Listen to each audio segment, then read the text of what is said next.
Whenever I watch the show, I can't help thinking, does that really happen? Like, can they really be doing that?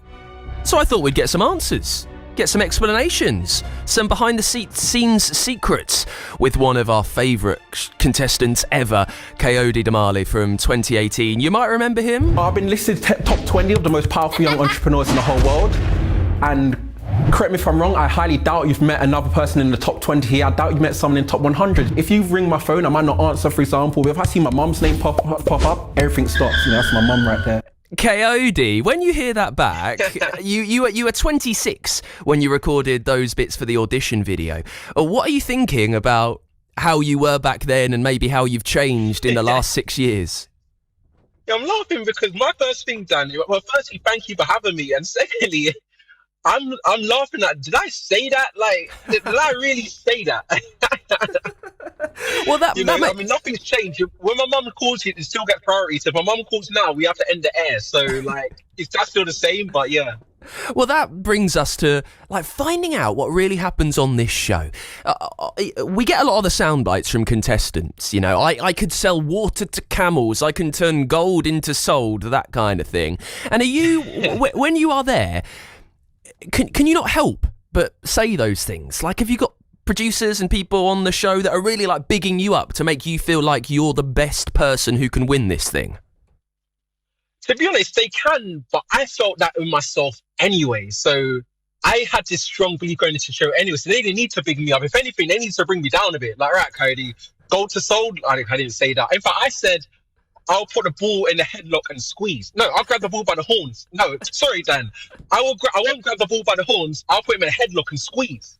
You know what I mean? That's the level of confidence I have. I don't recommend anyone listening to go and put a ball in a headlock. If you can, then that's amazing, but don't do that. We don't want to get Peter onto us.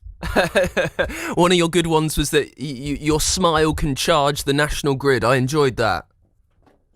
Yeah. Well, listen, here's what I've been thinking. And I know you probably won't reveal too much because you want to keep some secrets and your cards close to your chest. But what I think every episode when I see it, it always starts, you're woken up in the middle of the night by a phone call at some unforsaken hour and you're told you have 20 minutes to get ready. Now, there's like 12 people in this house. They're all looking prim and trim, and somehow they managed to get ready in 20 minutes to be out of the door to do the task. Have you really only got 20 minutes? See, here's the thing with getting ready in the morning is that you find different hacks and skills to be able to do things. So, for example, if you know that you're going to be on task the next day, you're going to sleep light. Well, for me personally, one of my strategies is that I'm going to sleep light that night before. So as soon as I hear the key in the door, I don't even need to hear the phone ring. I mean, I can hear things anyway. And wherever my room is at the front of the house, I can hear the cars pull up, for example. And so I deliberately try to strategize myself whereby I get more than other people because I'm getting up before them, if that kind of makes sense. I wasn't waiting for the phone. I might as well be the person ringing the phone. That's how ready I am. You're talking about strategy there. And, well, you never know really when you're going to go, although I don't know. We'll come to that in just a second. But you never really know when you're going to go, and hopefully you'll be there as long as you can. How much are you taking every task by itself? How much are you trying to plan long term and you're thinking, well, I might not be good at this one, so I might keep a little bit quiet, right. But I know that hopefully there'll be one that will suit my skills a little later on. See, Dan, maybe that's a strategy I should have taken because for me, I did not look long term for the 10 tasks in the course of 11 for the interviews. I just thought, so what's the next task? Right, I'm going to smash this. The first task, I didn't even care what it was. I'm putting myself as PM. I didn't know, for example, you said the TV shopping channel was last night. That would have been perfect for me to send on TV. So if I was a bit more strategic, maybe, I would have been waiting for that task. But I didn't care what the task was. I'm going for the first task it is to bring it on. I was like a bull in a china shop. You get what I mean? And we see like 3 whole days of preparation and planning and then selling or making, and then there's the whole board being fired, that kind of thing. We see that whole thing squeezed down into an hour. So there's so much that gets missed out. And I guess how much when you're doing the tasks are you always on? Is there a moment where you're having downtime that we just don't really see when you're doing things, but maybe you're taking a little hour break, or you just work when you're on these tasks? Yes, it's not Well, we do have, I do appreciate the amount of breaks they do give us. And to be fair, even when we do have a downtime, you're not missing anything because they're very, very strict on, they call it task talk. Like no task talk. They say no task talk, that's a thing. And if you do task talk, you get a penalty. So on one of the tasks I got fired on, we had a penalty because one of our guys were doing task talk. To give an example, the reason I learned about task talk, because our first task we went to Malta, I remember it was a toilet break. So me and Alex were in the toilet thinking, right, now's our chance to get some extra talking in. So we tried to cover our mics to do some talking. The next thing you know, they walked in and said, hey, you guys talking about the task. But like, how do you know? Like, we can hear everything. So like, we're not allowed to talk about anything task-wise during downtime, whether that's using the toilet, whether that's having anything to eat. It's strictly no task talk. You can talk about anything. And when you're doing the tasks and you're split into two teams normally, you've got the main team and you've got your sub-team. How planned out is it so that you can't really talk to each other? You can't use your phone, you can't search anything, and there is an idea that they know the balance that they've struck between the two teams, it will make perhaps you look a bit silly. Yeah, I think none of us are clairvoyants at the end of the day. We have no idea what your sub team or PM team is doing. So you are really restricted in the amount of times you can contact them. So let's just say you're ready. It's like being in prison. Like you use your 5 minutes. It's like, wait, I still need to talk to my solicitor. Well, time's up. Well, my sentence is tomorrow. Oh, well, too late. You know what I mean? So it's like we really don't have as much communication with them as possible, which is why sometimes there's massive discrepancies with a final product between the PM team and the sub teams. And on your last task, when you were fired, do you get an inkling that, oh, this isn't going so well? I know that my team aren't doing what I wanted. I know that the product isn't up to scratch. Can you sense that this is my time, I'm out? Yeah, I sensed it in mine when I was fired in the week I did, simply because my team turned on me. So I kind of sensed that, right.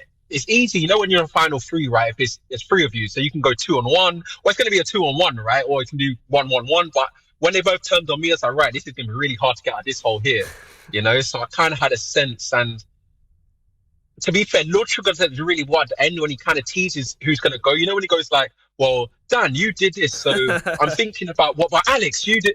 He really kind of like throws your head. You're thinking, sometimes you think it's you, and then it's like, you know, because I was only in the final three, I think once. So it really threw me, to get what I mean. I never really experienced it. When some people are in the final three like 10 times, and I don't know how they didn't get fired.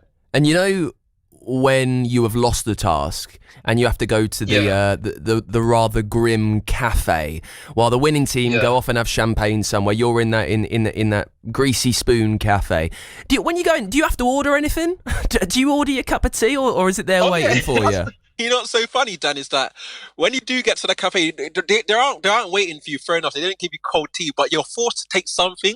So I don't drink tea or coffee, Dan. I really don't, but I'm forced here to stir around some Earl Grey. Like, I don't even know why Earl is grey. Like, why is Earl grey?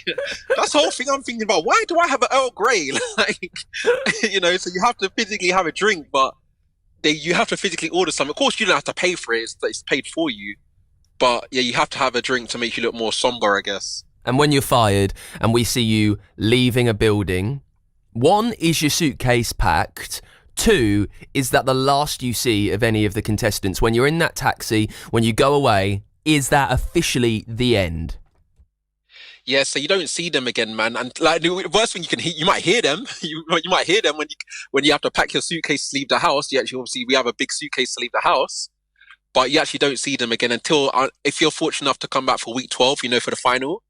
So luckily I came back for week 12 being a final. Other than that, you're not going to see them again until all you lot are fired and it's all, you know, until everything's done. Oh, it's been such a treat finding some secrets, because every week I'm thinking, is that really how it happens?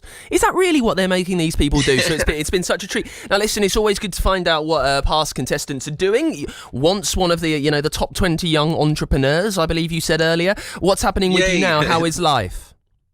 So life's good. So in terms of me now, so what most people know me for publicly is being a fantastic, may I add, speaker and presenter. Yeah. So I speak a lot of awards, conferences and events, whether that's hosting award shows, conferences, events, or even going into the education sector, doing talks, etc. But also have what I'm building at the minute is my online marketplace called filmmespeak.live or filmmespeak.com. You can get it through any of those. So that's essentially connecting speakers with radiographers, not just around the country, but around the world, but obviously primarily focusing in the UK. So that's something I'm building at the minute, my online marketplace. Well, so yeah, it's all good. Well, Kayode, it's been an absolute joy. Thank you so much for chatting to me. Brilliant. Thank you, Dan. Appreciate it. about you.